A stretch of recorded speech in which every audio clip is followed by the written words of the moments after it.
Your doctor told you to take it easy. That advice is quietly accelerating your decline. A 2023 analysis of 1.5 million adults found men who resistance train after 60 have a 34% lower mortality rate than men who stick to cardio alone. That's not a footnote. That's your life. In the next 14 minutes, I'm covering exactly what the research says and the one lifting mistake that cancels out everything, even for men already in the gym. Stay through section 4. Drop a comment right now. That one hits different. Where are you watching from? And hit subscribe. Let's get into the truth. Most men over 60 leave their doctor's office with the same 3 words echoing in their head. Take it easy, and they follow that advice. They swap the barbell for the elliptical, they cut intensity, they start treating their body like something fragile instead of something trainable. Within 2 years, they've lost muscle they'll spend the rest of their life trying to recover. That's scenario 1, the compliant man. Following orders, declining quietly, wondering why he feels older than he should. Then there's scenario 2. The man who pushes back starts lifting with real intent and gets told by his GP that he's being reckless. No data offered, no alternative protocol, just institutional caution dressed up as medical advice. Look, I'm not here to attack doctors. Most of them are working from training that prioritizes injury avoidance over longevity optimization. That's not malice. It's a gap. And it's a gap you're paying for with muscle mass, testosterone, and quality of life. Here's the statistic that reframes everything.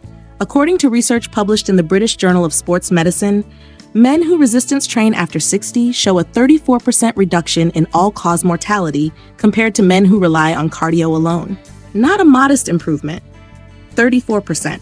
That number doesn't come from light weights and careful movements. It comes from progressive overload, deliberate, structured intensity. I'd bet most men watching this have never heard that figure from anyone with a medical degree. Now, the medical system isn't monolithic. There are sports medicine physicians and longevity-focused doctors who are ahead of this curve. But the standard primary care script? It's still running on outdated orthopedic caution, built to protect joints, not to preserve the hormonal and muscular architecture a man over 60 actually needs to thrive. It's about safety. Actually, it's more about what we've collectively confused safety with, and that confusion has a direct cost. So what exactly are the lies most men are still following? I've ranked the 4 most damaging ones by the damage they actually do. 4 myths, ranked by the actual physiological cost to a man over 60. We're starting at number 4 and building toward the one that's done the most damage, the one most men have never even identified as a problem. Number 4, train every day for best results. More isn't more, not after 60. Recovery capacity drops significantly with age, and cortisol clearance takes longer. Someone asked me this recently, a 64-year-old who couldn't understand why he was getting weaker despite training 6 days a week. That's overtraining wearing the mask of dedication. 48 to 72 hours between muscle group sessions isn't optional at this stage. It's the protocol. Number 3, if it doesn't hurt, you're not working hard enough. Chronic joint inflammation is a ceiling. Men who train through pain instead of around it accumulate damage that eventually shuts the whole operation down. Discomfort is information. Pain is a stop sign. The distinction matters enormously. Number 2 stops most men cold when they hear it. The belief that you don't need protein the way you used to. The research is unambiguous, and the numbers are stark. I've seen figures ranging from 1.2 to 1.6 grams of protein per kilogram of body weight cited as the minimum effective threshold for men over 60. Compare that to the outdated RDA of 0.8 grams. That gap isn't a rounding error. Men over 60 experience something called anabolic resistance. The muscle protein synthesis response becomes blunted, meaning the same protein intake that maintained muscle at 40 is no longer sufficient at 65. You need more input to get the same output. Most men are eating less. Number 1, stick to machines. Free weights are too risky. This versus that. Machines versus compound-free movements. Machines feel safer, but here's what machine-only training quietly does over time. It atrophies the stabilizer muscles, degrades proprioception, and creates movement patterns that actually increase fall risk. It's like fixing the engine of a car while letting the steering system rust. The vehicle looks maintained. It isn't. A meta-analysis of 38 studies covering 3,100 men over the age of 60, found that compound free weight training produced superior gains in functional strength, balance, and lean mass retention compared to machine-based protocols across every age cohort tested. Every single one. Now, knowing the myths is only half the equation. The other half is understanding what Robert was 67 years old and doing everything right. That was the problem. 3 years post-bypass, he walked every morning, kept his heart rate low, avoided anything his cardiologist might raise an eyebrow at. His cardiac numbers were clean. His muscle mass was disappearing. He'd lost 14 pounds of lean tissue in 36 months and told his wife he felt like he was fading, physically, mentally, in every way that mattered. His GP called it normal aging. Nobody called it preventable. A sports medicine physician changed the conversation, not by prescribing something, by introducing progressive resistance training within his existing cardiac clearance parameters. 3 sessions per week, compound movements, adequate load, sufficient protein. 6 months later, Robert had regained 11 pounds of lean mass. His testosterone climbed from 287 to 412 nanogram/dL without pharmaceutical intervention of any kind. He wasn't a different man biologically. He was the same man with a different stimulus. Remember what I said about anabolic resistance in Section 2? Robert's results are exactly what happens when you override it correctly. More protein, more load, more specificity. The body responds even at 67. Especially at 67, when the margin between decline and adaptation is razor thin and the right input makes an outsized difference. Now, the practical side of what Robert did isn't complicated, but most men miss it because they're trapped in the same comfort zone that was accelerating his decline. 3 things he changed immediately. He replaced machine circuits with trap bar deadlifts, goblet squats, and landmine presses. He increased protein to 1.4 grams per kilogram of body weight, and he stopped training consecutive days. Full stop. And if you're thinking, my situation is different, I've got a bad knee, a shoulder issue, previous surgery, Robert had a bypass. The protocol adapts. The principle doesn't. Warning, the trap most men fall into at this stage is optimizing for comfort instead of adaptation. Comfortable training feels productive. It rarely is. There's a difference between training smart and training soft, and after 60, that distinction determines everything. Drop a comment right now. What's harder for you, getting the training intensity right or getting the protein intake right? I want to know where most men are actually stuck. What I'm about to cover in Section 4 is the part most fitness content completely ignores, and it's the biological reason Robert's results weren't just possible. They were inevitable. Most men come to lifting after 60 for the mirror. They want to look better, feel less invisible, maybe turn a head or 2. That's a legitimate starting point, but it's the smallest part of what's actually happening inside the body when a man over 60 lifts with real intent.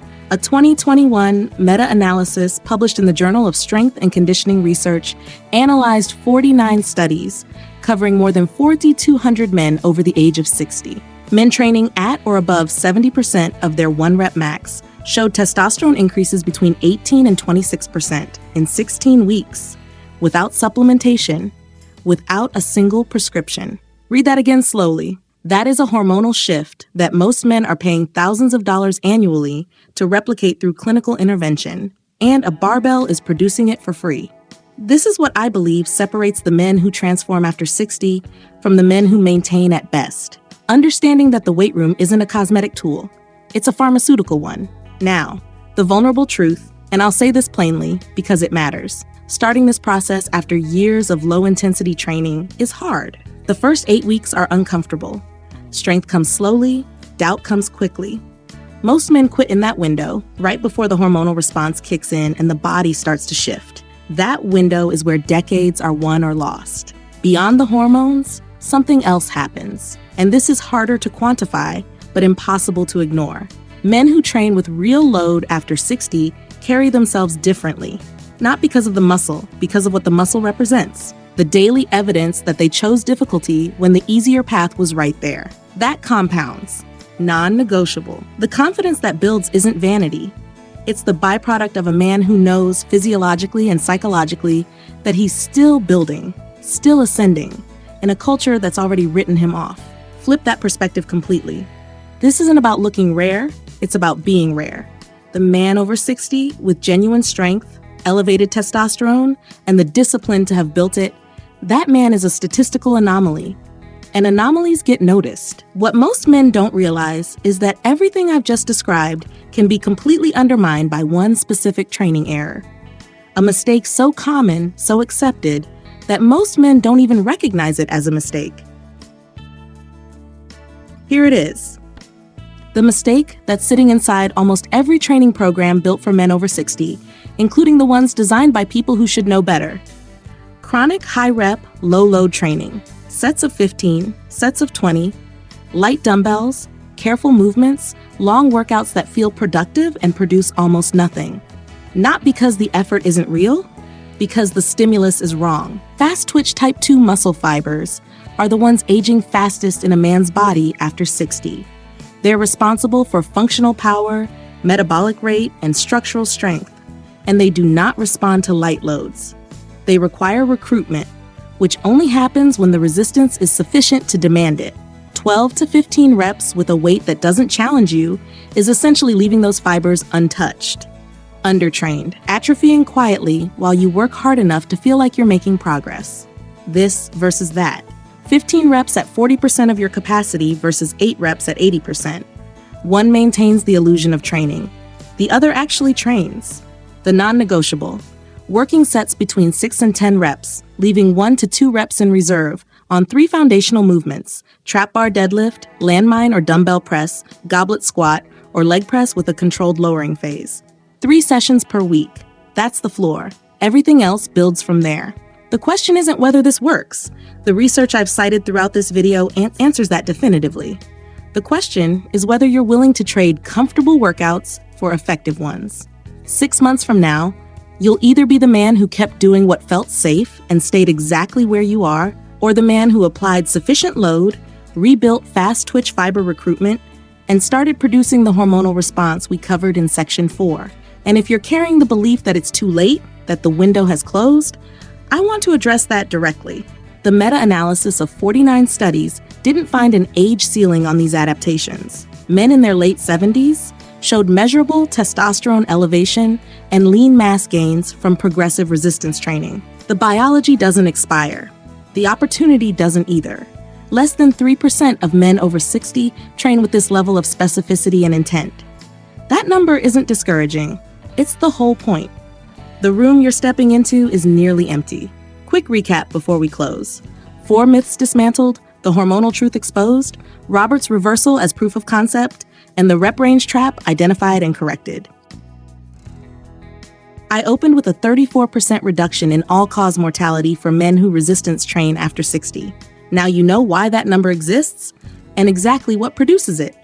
Progressive overload, sufficient protein, compound movements at adequate load, a hormonal environment rebuilt through deliberate training, not caution. That's the entire equation. The choice in front of you is straightforward. Follow the standard script. Take it easy, stay comfortable, age on schedule. Or become the 3% of men over 60 training with the specificity and intent that the research actually supports. If you're building the second half of your life on your own terms, subscribe. No fluff, no hype, just what works. Built specifically for men over 60 who refuse to accept the default outcome. Your doctor gave you his best advice. Now you have better information. What you do next is the only thing that matters.